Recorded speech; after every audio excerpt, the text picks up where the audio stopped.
Hello and welcome everybody to today's webinar where we're looking at data leadership in transition, meeting AI and data demands in the London market.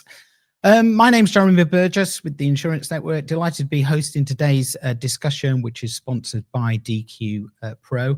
And over the next 45 minutes or so, we'll be exploring the evolving role of data leadership in the London market and provide some practical guidance on how to adapt, influence and deliver real business outcomes in what is an increasingly changing environment. The format is a panel discussion and we want to make this as interactive as possible. So on the right-hand side, you'll see a comment and chat box. Do put your questions and comments as we go through the discussion in there, and I'll bring in as many questions as I can throughout the session. So with that, let me introduce the panel. So joining me today, we have Darren Goddard, who's Chief Data Officer at Blenheim Underwriting, Rosalind Apicata, Data Governance and Quality Lead at Brit, Gaurav Sharma, Head of Data Technology at Berkeley Specialty, and James Loft, who's the CEO of DQ Pro. So thanks everyone for joining today and welcome to today's webinar. As I say, we're looking at data transition, leadership in transition. And James, perhaps I can start with you just to give us a bit of context around the topic today, where the idea came from, and then we can start to delve into some of the questions that we've got for the panel. Yeah, 100%. Thank you, Jeremy, for the great intro.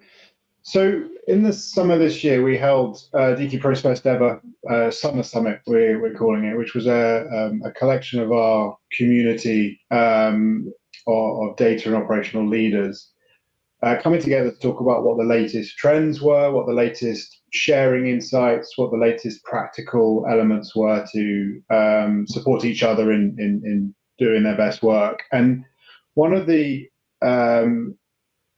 outcomes of that was we were really keen to deliver some practical insights. And there were so many, and I'm going to give you 4 of them now, and then we're going to talk about lots of stuff around it. But in essence, I think the thing we took away from it was that the role and the department of data has matured phenomenally and no end, to the extent that it is a real powerhouse in the organizations we work with, and is delivering in a very, very different way to the way maybe longer ago, but maybe even shorter ago over the last couple of years.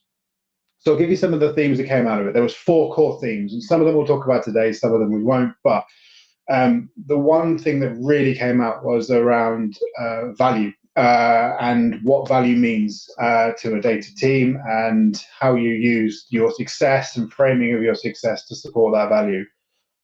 One great quote that I can quote from the session was, "Quality is a condition, confidence is an outcome."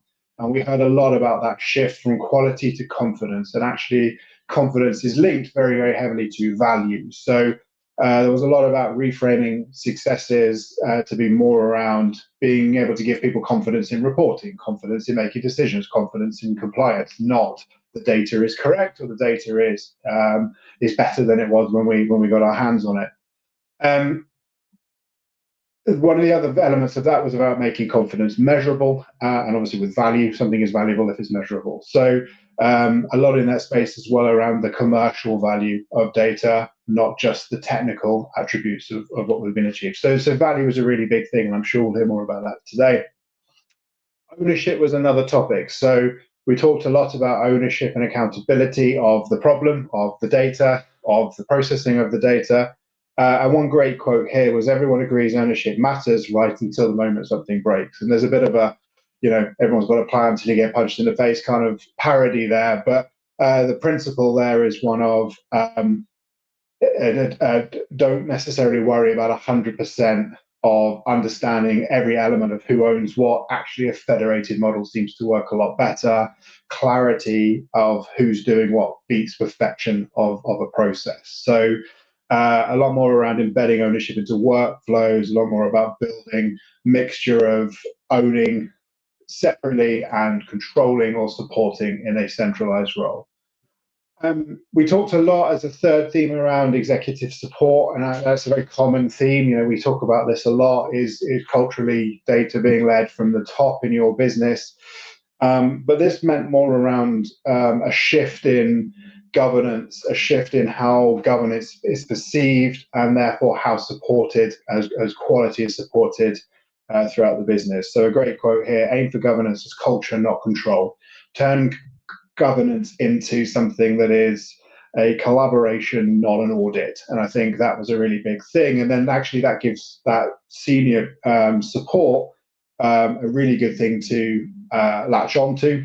And I think there was a theme here that the market is moving away from why data matters as a conversation at the senior level to how do we make data work effectively. So we got the feeling in the room that senior conversation was very, very similar. The final one, so that I don't end up talking for the entire time, was around AI. And I think, this is a topic we can't ignore. It's coming.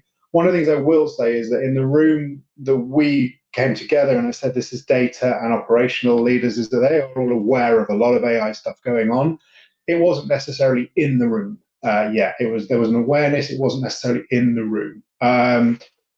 A great quote from that one: AI isn't a shortcut to maturity, it's a multiplier of the state that your data's in. So there was an awareness there. But I think what really came from this was the awareness was around the fact that people were taking a reassurance that the last 5 years of effort, 10 years of effort hasn't been wasted, because the value in AI depends on strong metadata, strong data standards, strong data lineage, all of which you can bring together to talk about context, which AI needs able to be useful. So there was a real vibe there that it's not in the room yet, but the work we've done is an absolutely phenomenal foundation for that. And that's what comes next. I would say we're talking about transitions. I'd say that AI is recognized as being the next big transition for those data leaders. So that's the 4 themes. I'll let those go because I know there's lots of conversation around those today, but they were the main themes from the summit. Yeah, thanks, Darren. That's really great. I'm going to bring Darren in if I could, just to kind of reflect on some of those kind of shifting perceptions that James has kind of set up there. And I just wanted to ask, how does that kind of affect your priorities? And what about the kind of the pressures and the opportunities it's created for your data teams? Kind of how has it manifested itself in your organization, I suppose, is the question. So, hi, good morning, everyone. I think it's, the data world, the data team, and how we organize ourselves has changed a lot, and it's changing very quickly all over again, I think, with the advent of, what people want to do in AI. I think more importantly, data teams now and data leaders are very much seen as being part of the business, and you need to be at the top table in order to make an impact. And that creates its own pressures in the sense that you have to understand what the business is talking about in order to get best leverage from your data products that you're building. And I think that's really important. I think we're moving away from, a sort of a centralized data function that people come to for answers to more of a federated structure. I think James touched on it as well, where you're going to have maybe a much smaller function that circles around controls and standards and governance best practice and things like that. And then you're rolling out the federated tools and the people into the individual business areas where you'd expect, whereas you might have had a team of data analysts in the data team, they're now going to be in the individual business teams. And they will then be wanting to use the data tools you've built in order to meet those business questions. So, and I think those standards and controls are super important because we want to build a circle of trust in that data. And I think we talk about value all the time now. What is the value of what we're doing? How do we meet business value? But actually, it's more than that. It's not just value. I use sort of 2 words, democratization and trust. We want to democratize the data, but people instinctively need to trust what they're seeing in front of them. And if they don't trust what they're seeing in front of them, then no amount of governance and fancy Dan dashboards are going to make any difference, right? They have to look at it and go, yes, that's correct. and they need to understand how to get to that level of correctness. And this is where I think AI tools and modern governance tools give you that advantage, because now, you can look at a piece of data and you can immediately, type in natural language, what is this piece of data? Where does it belong? Who is the data owner? And it will tell you straight away in modern tooling. And that starts to build trust in what people see in front of them, because they understand where it's coming from and they understand who they can speak to if they want to know more about it, as opposed to picking up the phone and asking someone in a central team and finding out what that is, or raising a ticket and getting lost in the system somewhere. So, trust and democratization are very important. I think the, moving away into the business is very important. I think we're moving to a world where we might have nominated owners for particular business areas or business pieces of data, but actually we've always known, where we say the business own the data, which is true, and IT enable it, which is even more true. Getting that across in an organization where you're actually trying to spread that even further. And I would say everyone in the organization is an owner of data and responsible for the quality of it, not just nominated people. And that's a literacy and cultural thing. And that's an absolute challenge across all industries, is how do you get people to recognize that? And it's not just individuals, and tooling helps that. I think the other opportunity and challenge is around the tooling itself. We talk a lot about data products, and people in the business don't understand what that is. So we have to do a better job of explaining what that means. I think also, we have an opportunity to use that to influence business decisions. And I think that's another slight steer from the data teams now, where you're supplying and using data to influence what they're talking about. So there's a lot of opportunity there. I think business also are a lot less tolerant of IT projects. So they have to see that nailed on. This is what it's going to deliver. This is how it's going to improve their world case before they'll sign off on, a new piece of architecture or a new piece of kit. And I think that's really important. And, the recent Amazon outage hasn't helped our case, I have to say. so yeah. It's tricky, but the opportunities are huge. But now the data teams have to be very business focused. Yeah. Rosalind, Gaurav, I'm going to bring you in. Do you recognize that those shifts, away from a centralized to a more federated sort of teams within your businesses? Yeah, thank you, Jeremy, and good morning, everyone. Definitely, I think as Terence said, that data leaders are seen more as a business leaders, not as a support and IT function anymore. So that is changing the perspective that data is driving the business, and data is, we have been hearing this about data is the new oil, but I think we have moved on from that. Data is actually driving the business now, which making it important that everybody is using the data in a consistent manner, right? So just building on what Darren said, it's a centralized federated system. So one team creating a data, but making sure everybody's using the same data set and they can analyze the data, but the core data remains same, which can be given to the pricing team, exposure team, reserving team. And when they reconcile, they are matching the numbers. But after that, they can do their own analysis.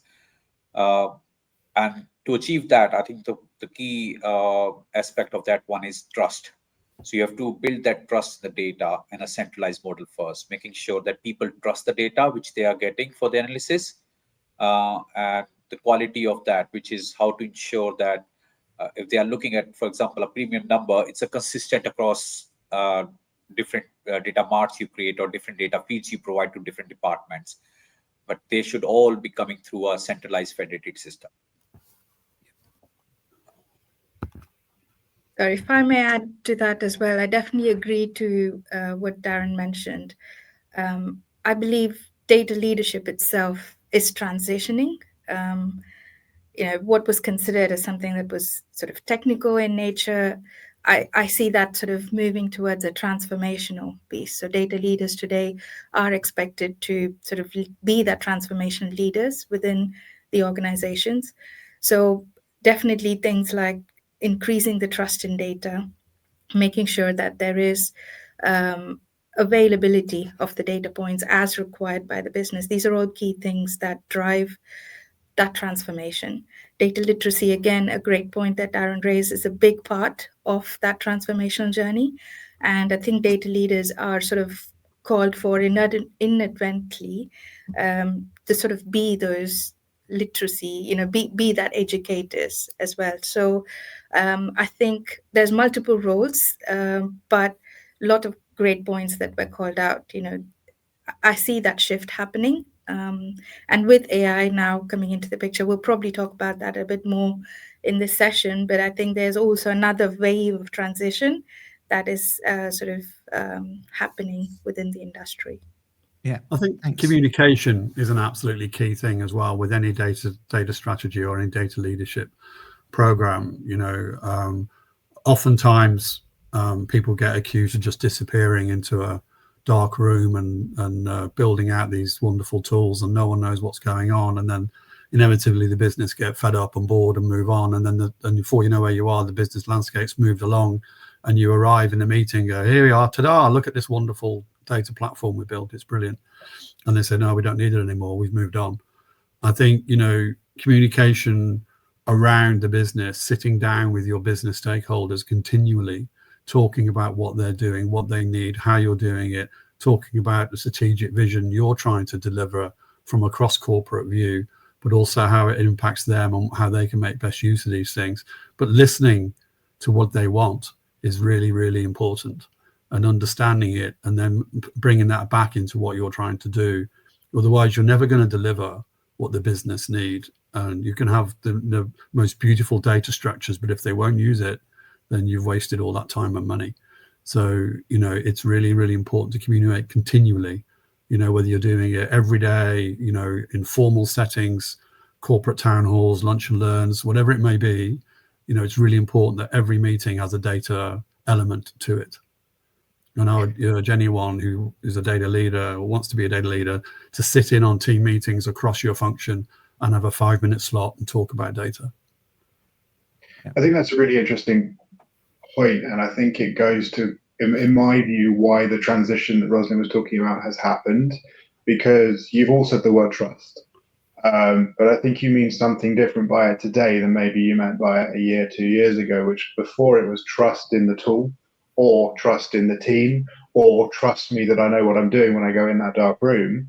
Now it's the trust itself has been federated. The trust seems to be, it's two-way, that the business teams need to trust that the process and the tooling is in place, but you need to trust the business team as much now that they're going to do something with it in the right way, that they've understood the communication, et cetera, et cetera. So for me, it feels like one of the biggest transitions is the trust has come away from trust in a team doing something into a trust in that data is right and good for the business and usable. I don't know what anyone thinks of that, but it feels like that's a step. I think that's what I'm trying to say is exactly that. It's the trust is the instinctive belief that when someone is looking at a piece of data, that they'll know that it's correct. They're looking at a report, be it the CEO or an underwriter or someone in reserving, it doesn't matter. They're looking at a piece of data and they'll instinctively know that to be correct. And if they want to know about it, they should be able to find out about it themselves in a very easy, right click, drop down, type in some natural language sentence that they can find out exactly what that is without having to go pick up the phone, arrange a meeting, discuss it with someone. I think that's what we're talking about. That's what I mean by it anyway. Yeah. There's some great questions coming in on the chat. There's a I think we've probably covered Meg's question where we were talking about delivering commercial impact. So we kind of covered that in terms of how you are communicating, taking part in teams outside of just data and things like that. There's a couple of questions here about data quality.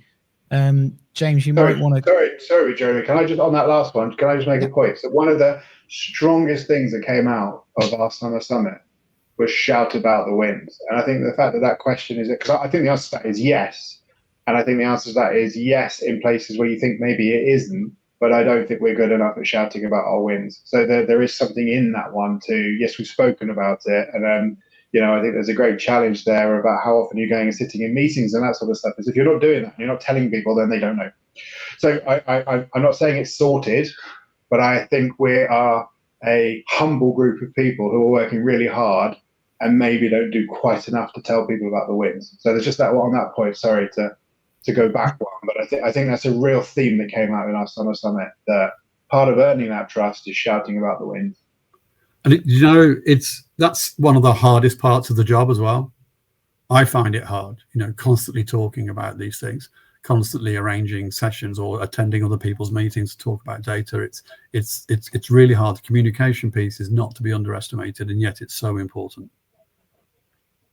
I think Yeah. There need to be shift as a data leaders also. I think in the past, data team used to sit on a different floor to the business floor. Most of the communication was either through emails or chats or like requests coming through Jira board or Kanban. I think I'm seeing that change coming where data leaders are more visible, right? Data teams are more visible. They're walking the floors. They're going back to the business. They're talking to them and trying to understand their requirements. They're not waiting for BAs and technical BAs to actually convert the business requirement into data requirements, where there's always lost in translation. They're actually facing directly to customers or business users and say, what's your requirement? What do you mean by that? How you want your data? What kind of graphs you want? So that change is coming, where data team is more visible, walking on the floors, talking more to business.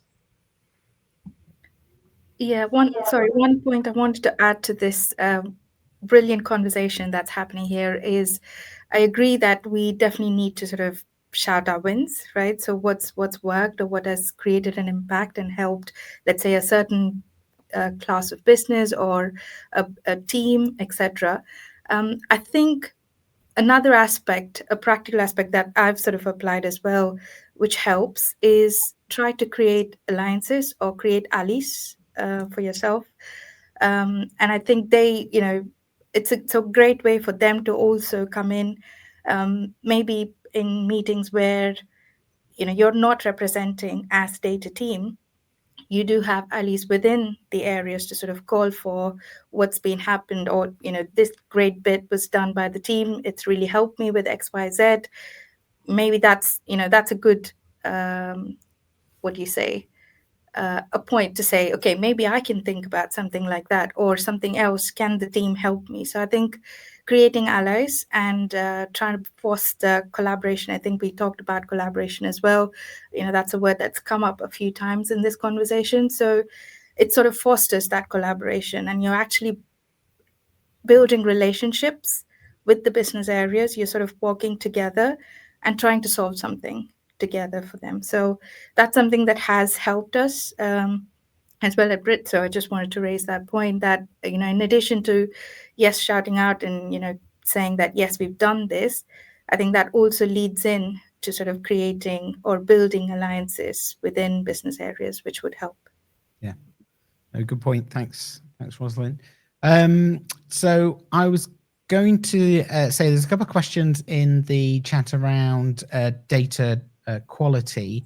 So the first one here, talk about data quality for years. It's sometimes seen as an excuse, or is it poor data quality really the problem, or is it a symptom of weak ownership and accountability across the business? And then there's a subsequent question, really saying that you need to kind of engage people. I think, Darren, to your point, bringing people on and engaging them at a kind of a natural human level, if you like, so that they can understand the data, where it is, how it's displayed, and kind of your dashboard thing. But James, perhaps I'm going to start with you, kind of around data quality. What are some of the principles there around ensuring that, firstly, you're constantly looking at the data quality, not just from a team point of view, but from an organizational point of view? What's your experience working with clients? Yeah, and I think it comes back to that thing of quality is no longer quality. It now needs to be talked about as confidence. So data quality is a function. And I think when we talk to people, what we hear is that that confidence is there until something goes wrong. And you can't accept all responsibility as a data team for something if it goes wrong. You have to accept that as a business if you're going to work out how to do those things. Also, source of problem, right? There is a behavioral cycle here where data quality can be fixed through a cycle of highlighting it, but the behavior of data always being wrong and creating a lower confidence, trust, back to that one again, is more human. So being able to know why something's wrong, being able to know how often, how repeated the same person, the same line of business, to know why and to be able to behaviorally take a step with those things comes back to that why there's a confidence in it. So if you're sitting there relying on your data team to nail it 100% all of the time of data quality, they're tidying something which is not the starting point of a data quality challenge, the organizational challenges before that. So it is human. I can't remember who made that comment. It is human as a wraparound to a wider piece, which is cyclical. It's not a one-stop. It's not done once. There's an importance, importance in knowing that something has been fixed, for example. There's an importance in knowing that there's a compounding set of reasons why something happens, and all of that. We come back to that sort of that building that picture. That's the stuff. Yes, you can go back to the business and go, we were 90-something% fixed problems last month. Great.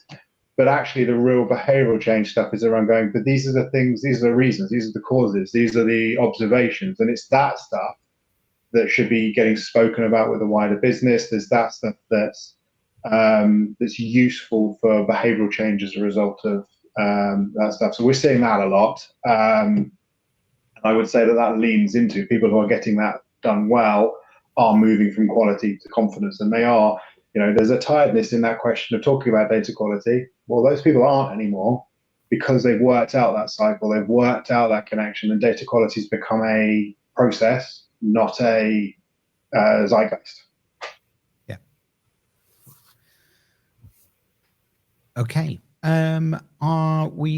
You spoke, James, about AI. I think it was your fourth point on the list, but I think we can't be talking about changing data leadership without talking about AI. And we've got some questions in there, but I was going to ask you, Gaurav, just thinking about kind of the AI imperative that either your boards or your employees and teams are coming to you, and how are you responding to that as a kind of data function? What are those requests and kind of where are they coming from? I think that'd be a good starting point. Yeah, thank you, Jeremy. I think, as James said, AI is probably the next big thing. And I mean, it's probably the first thing we talk about when we have any kind of discussion on data. So as an organization, we're looking at different initiatives for AI, how we can use AI in claims, underwriting, how we can improve the processes. Also, I'll be looking at the whole credit system, how we manage the credit. So there are different use cases of AI. The implementation, I think, as an organization, we have to be prepared for any kind of AI initiative first, right? And what makes us kind of ready for that initiative to be applied is the quality of the data. Because AI is a set of programs, set of machine learning algorithms which are running on the quality of the data you have. So if the quality of the data is not sorted, any AI cannot solve your problem, right? And so the fundamental of any initiatives or AI initiative would be the quality of the data. So we're getting a lot of what we call requests or excitement across the business on AI tools to be implemented, whether we in different business areas. And when you look at that into the whole context of, do you have the technology and architecture and infrastructure to support those, right? Do you have the right data to support those initiatives? Are you capturing the right data? Are you capturing the right attributes? And just to give you a context, if someone wants to run an AI on submission data and say, okay, what's my submission to quote is my quote to bound, and what was my pricing information at the submission level, goes back to the basic. Are we capturing that information at the submission level? Because AI cannot solve that problem if you do not have the data. So for us, we are excited about AI initiative. We are looking at different use cases and business cases, but we are looking for more implementation into the context of technology, architecture, people, and data. So those four are our key pillars for any AI initiative. I think I'd look at it in another way as well. Add another control on that, and that is, AI initiatives. The way I want to run it is have them led by the business for the business. So where we have governance councils and these sorts of things, then AI initiatives should come through those forums, so that you have the whole business involved in what that initiative is and how it gives value, and how people can see across the organization what that particular use case can do, rather than doing things in isolation for individual teams, but actually across the board. So you'll have, our governance council as representation from all the different business areas, underwriting, claims, operations, and so on, actuaries, and are all in there. And, if we get something come along, then that's where the discussion point is before it gets recommended as something we should even begin to look at. So I think that, I encourage the business to take responsibility and look at these things, and then we take them forward as an implementation, because then we're all agreed on what that value should be. We're seeing increasing stories of failed AI initiatives, so we have to be very careful. Gaurav's completely right. The data quality and the data veracity of your data is the only thing that matters. But those are the hard yards. That's the building blocks to allow AI to work. But the business have to be functional with that and understand what that means when we're making these AI recommendations. And we see a lot of AI use cases that start out very well, but never make it to an enterprise solution. And I'm sure that will mature and change as time goes by, but it's a critical business function as well. Yeah. Yeah. Supplementary question just coming in from Nick, which kind of builds on this. And Rosalind, I was going to ask you, perhaps you may like to comment. Kind of, how do you balance that? As Nick here in the comments, but I think Darren as well was pointing out that you've got all these kind of projects, initiatives, communications coming towards you. How do you kind of balance that as a data leader? Yeah, thanks, Jeremy. I think it's a great question, and I wanted to add to what Darren mentioned earlier, and I think I can sort of respond to the question and make the point as well at the same time. What I wanted to add was, it's great that we're all talking about AI initiatives, use cases. We're sort of riding the wave, right? But I also think that it sort of calls for some of the foundations to be revisited. And what I mean by that is going back to data governance, going back to data quality, which is sort of considered as foundational aspects. But now with that additional lens of AI readiness, are we ready as an organization to, one, identify the use cases that bring value proposition? Two, are we able to deliver them, from a technology perspective or from a skill set perspectives, the implementation part of it. But overall, across all of this, we need to still make sure that we have the foundations reviewed in light of that. Now when we talk about data governance, are we ready to sort of extend data governance to cover AI governance as well? If not, what are the steps that we need to take to sort of make ourselves ready for that aspect? We take data quality, great point that Gaurav and Darren mentioned. Yes, data quality becomes even more important when you're looking at AI use cases, which means, again, going back to our basics and understanding how can we improve the data quality, because you're probably not going to get much further if you are building AI use cases or AI solutions and shiny tools around data that's probably not right. So I think this is also calling for a need for us to go back and revisit our foundations. Now, going back to the question, the other point on that question was what sort of pressure, what kind of pressure are we getting from the C-suite? Yes, I think as a transition, right, everyone's talking about AI these days. So of course there's an interest, but I think it sort of ties back to reiterating the point that I mentioned, work on foundations, identify value propositions that you can drive, build on that data literacy. And I think all of that combined together would eventually help us identify what use cases shall we pick up now? What do we park for a bit later? Because we're not ready yet for those. I think it's balancing that influx of excitement, etc., that's coming in, but also trying to make sure that we pick the right use cases or right battles for us, which will eventually get us to that win or finish line. So we don't want to end up as a use case that, yes, we started a POC, but it didn't get anywhere. We want to make sure that we choose the right use cases that eventually will get us to that finish line. Can I be mildly contrarian here and say that I think everyone's playing down their impact, and maybe it's that humble thing again, I don't know, but data teams have a vital role for AI, and AI is happening in lots of places. It's being driven by lots of parts of the business. I think you could say if you looked at your business today, you'd say there's lots of people playing with it, but probably more at the language end of it.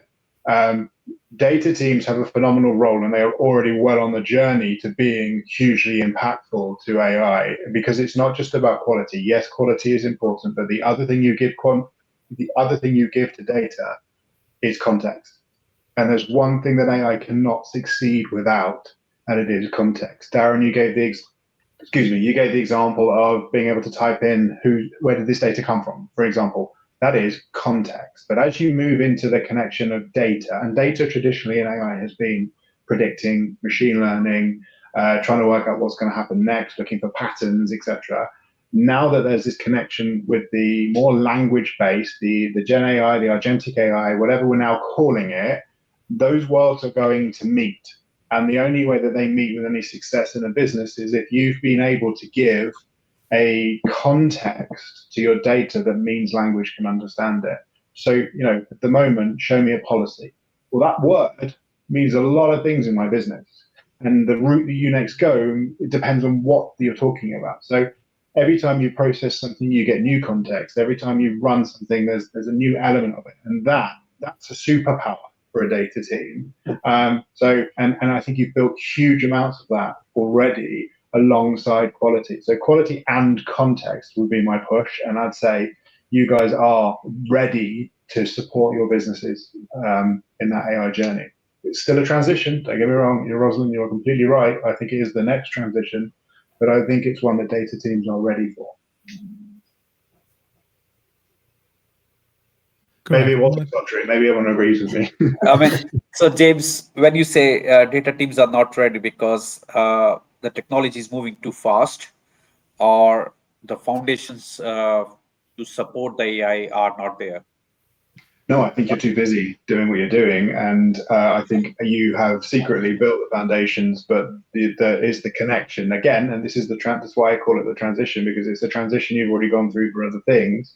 The other transition you've gone through is to be, maybe you could argue the transition is you're no longer a tech function, you're a business function. Maybe that is the transition, and the AI that we're looking at the moment in businesses is in that same polarity. It's tech and it's business. And you guys have the opportunity to bring those two worlds together, and that is just, it's a superpower. I think superpower is a great word. I think that's the superpower we have in the data teams is the fact that the foundational layers have been built, and the governance layers and the platforms that sit underneath, and those data products. I think the power of AI we can easily give to the business is the ability for them to explore that data in their own language and understand where that comes from, rather than going through a heavily structured view of exploring that data. So, it's I think that's a real superpower, and that's a real great and an immediate use case of AI that, most tools now come with quite easily. You can connect these things together, be it the Gen AI, particularly with Copilot connecting into the Microsoft ecosystem in Power BI and such like, through to nearly all governance tools. Oh, I'm so sorry. My cat has a very big opinion on data as well. and he loves to make it known. It's using those tools that are readily available and promoting them across the business. Don't ask me about what the data is. Use the tooling. The tooling gives you the answer in much better ways than I can around where data is used across the estate. That's what it's for. And in the context is supplied by the business and the data teams. The business can tell you all about that piece of data, and you can put it in the platform, and then it's there for everyone to see and use.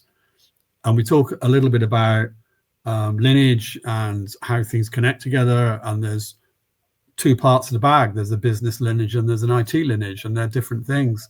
And you need to be able to show both, And again, these tools allow that, and they allow you to do it in a very easy way.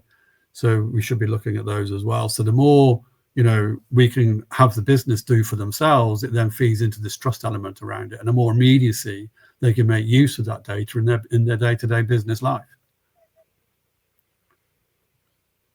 Go on, Rosalind. Sorry, I was going to say I definitely agree with the points that Darren and James mentioned.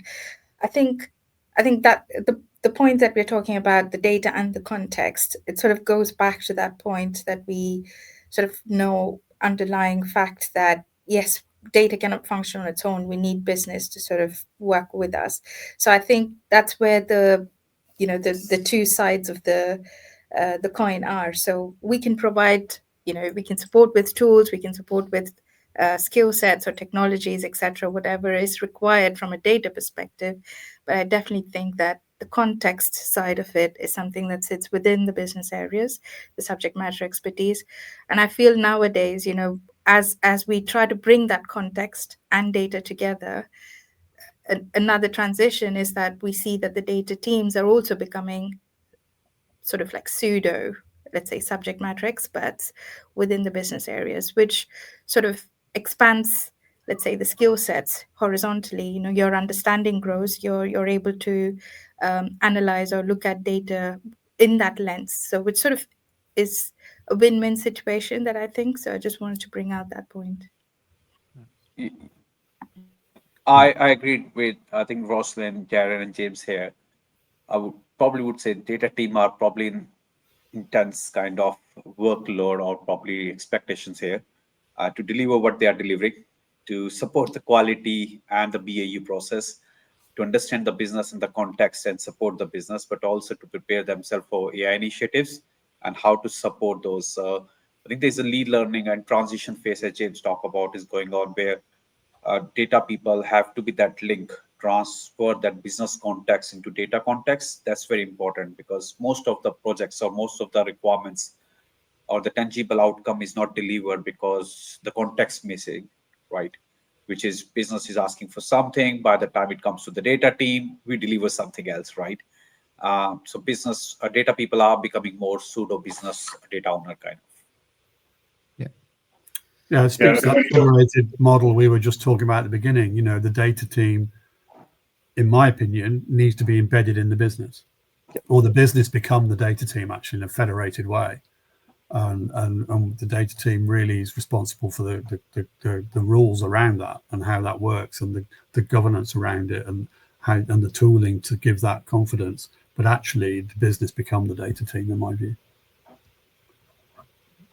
Which I think adds one bit into what Gaurav said. Gaurav said, bring the business context into the data team, but also bring the data context into the business team. Yeah. It's a two-way street. They need to know what is available in order to be able to know how they want to use it. Yeah, there's some points being made in the chat as well. There's a question here about kind of ROI, I guess.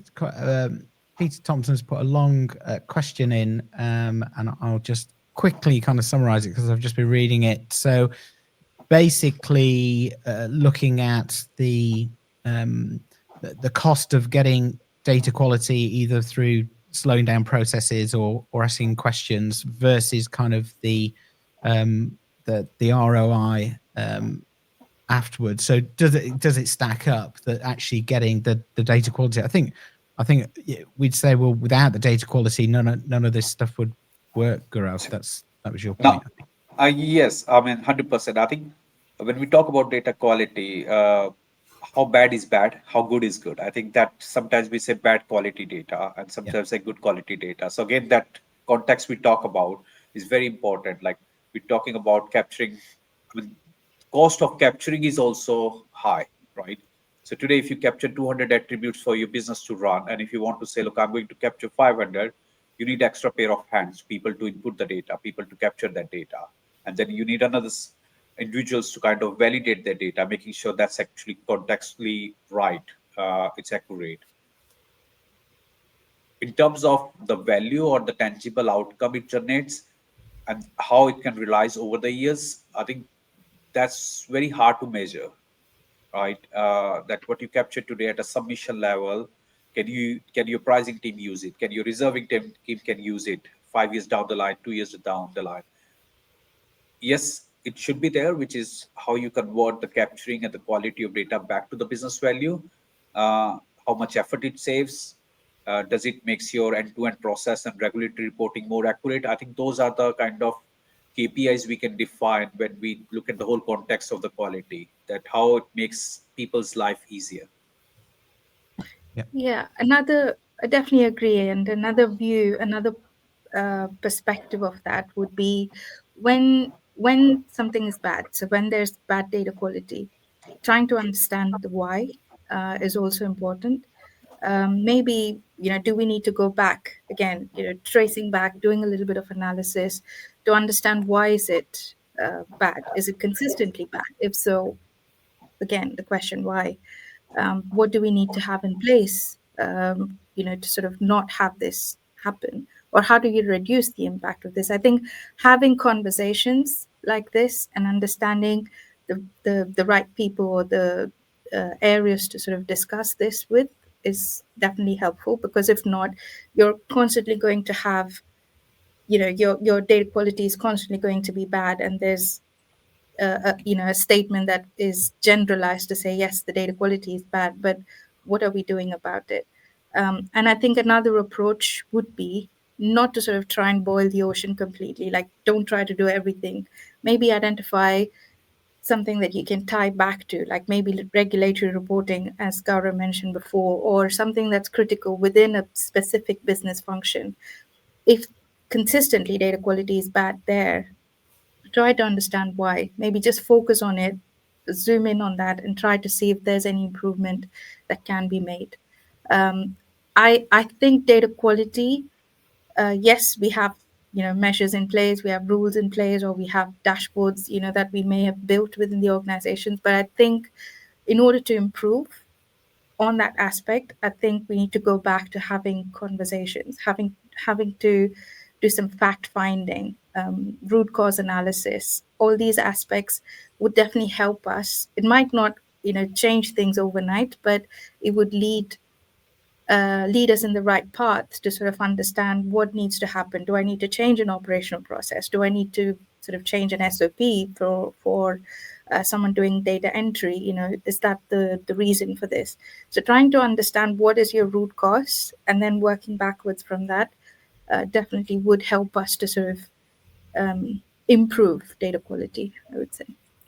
I think another one on the ROI question with data quality, and we talk about regulatory concerns. I remember when I was in another life, when I was running data organizations and investment banks, before I came to the London market, we often would look at the regulatory situation when it came to data quality, and we would look at the potential to go wrong if the data quality wasn't right and provable right. In a highly regulated industry, the fines you can incur by getting it wrong can be crippling, and an ROI element data quality is you really don't want to be in that position where you're having an inspection from the regulator because you submitted returns that were actually incorrect and found to be incorrect maybe over a long period of time. And in that situation, then you're not only paying for the inspection yourself, you're also paying the inevitable fine that will come your way, and you'll end up appearing on a league table of organizations who haven't got a grip of their data and their data quality, and those are not lists that you really want to be on. It's bad for your reputational risk as well as your financial risk. So, ROI when it comes to data quality is also an avoidance cost as opposed to just an outright bottom line cost when things go wrong. You can factor that in and say, if we don't do this, there is potential for this to happen. I think that's a really interesting point, because this cost is never going to go away, right? So there's always going to be data to fix. I think, Roslyn, your points are phenomenal in the sense of they are another way that you fix data quality, because root cause allows you to, I think, Peter's comment is like, well, if you reduce the fields, people guess, right? But actually that link back, that root cause bit, helps people understand the field, because the field isn't working, right? And you might change the field. So I think there's lots of ways in which that root cause stuff supports it. But everything we've just talked about in the way of cost and ROI has been around a cost avoidance, or a cost of fixing something, which is never going to go away. I think one of the really interesting things for me is how we turn this to then be, well, what is the positive cost ROI? How do we get to a point where, if we're talking about confidence, not quality, that actually, well, there's an increased revenue number for your business, because your business is more confident about the basis that they're making decisions about. So how do you write more business because your business is confident that the basis of which is making decisions are right and true? And I think that's a really exciting place. And I've written a million business cases. I know we're not going to get there anytime soon, but that's a really exciting place for me for where this journey could go, to be, actually, there is an ROI here of us trusting our business more to write better deals off the top of. I think that's fascinating. I think it takes us almost full circle to the trust conversation at the start. And it's also the adage of, your data strategy should be embedded in your business strategy and supporting that. It's not, they don't run in isolation. So if your business has an ambition to grow, by 10% or 20%, whatever it may be, the data strategy has to fall in line with that and enable that to happen. Two aspects I think I would like. One is, as the market is moving towards more like, say, fast follow algorithm trading in the next few years, right? The quality of the data would matter, right? What data fields we capture, right? How we do that, how accurate they are. They're going to make a massive impact on, are you ready for fast follow? Because eventually you have to look at your historical data to make a decision on that one, right?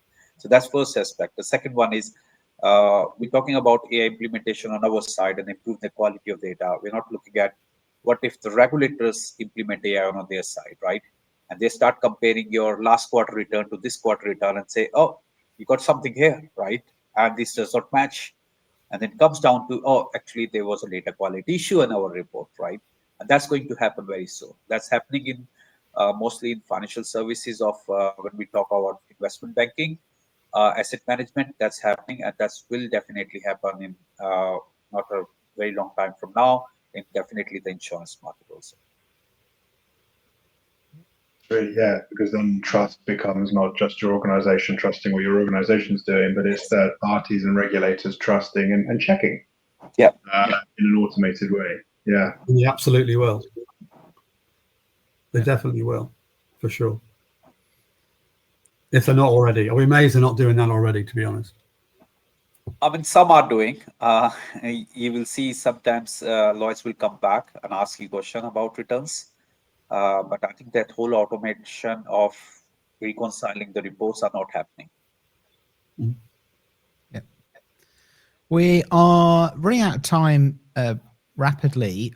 We've got a couple of minutes left. I just wanted to go around the panel. We've had a really good conversation, pretty wide-ranging, around this kind of transition that we've identified and then how it's manifested itself in different organizations. I just want to, if you, for our audience, if I can just go around the panel and just say, if there's one piece of advice that you would give as a data leader, or to future data leaders, people coming up through the ranks, what would it be? Perhaps might start with you, James, if that's all right. Yeah. Okay.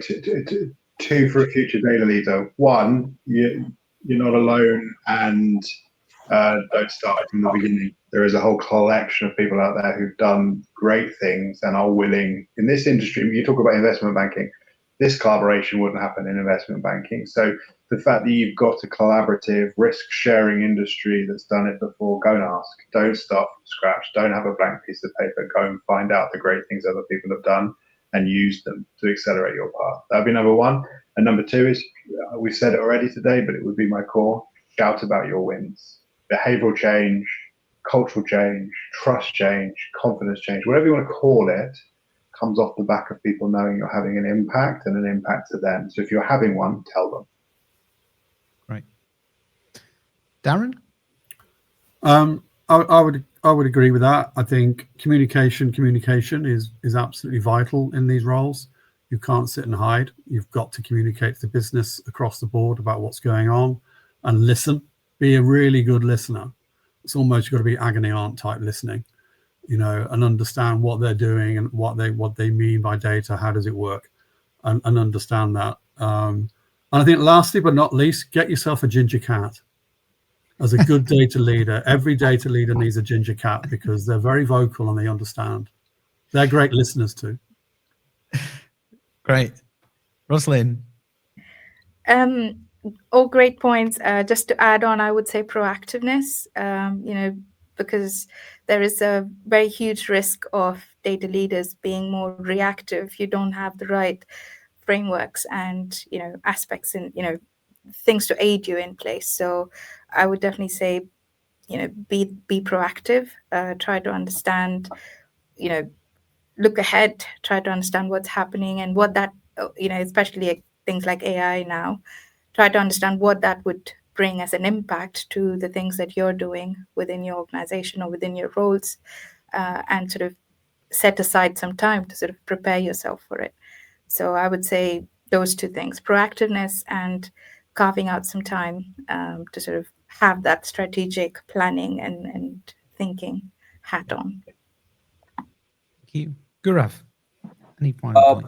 I would say AI is our friend for data leaders because this will help us to improve our data ecosystem, right from the quality of the data, what we capture, how the data pipelines are delivered. So AI would help us. Any AI initiative means we go back to foundation, fix the foundation. So AI is our friend as a data leaders. Great. Thanks all very much for that great conversation. Really good insights. So thank you ever so much. Thanks, Darren, for bringing the cat. Without whom it wouldn't be in the event it has been. Just picking up your point, Rosalind, around space for strategic thinking. We will be continuing these conversations at the Data Jam on the 25th of November. So if you haven't got your ticket yet, do sign up via the website. And just goes for me to say thanks very much to all the panel, DQ Pro for sponsoring, and round of applause, I think. That's enough of that. Right. Thanks, everybody. We look forward to seeing you at the next event and see you soon. Thank you. Bye. Thank you very much. Thank you. Bye-bye.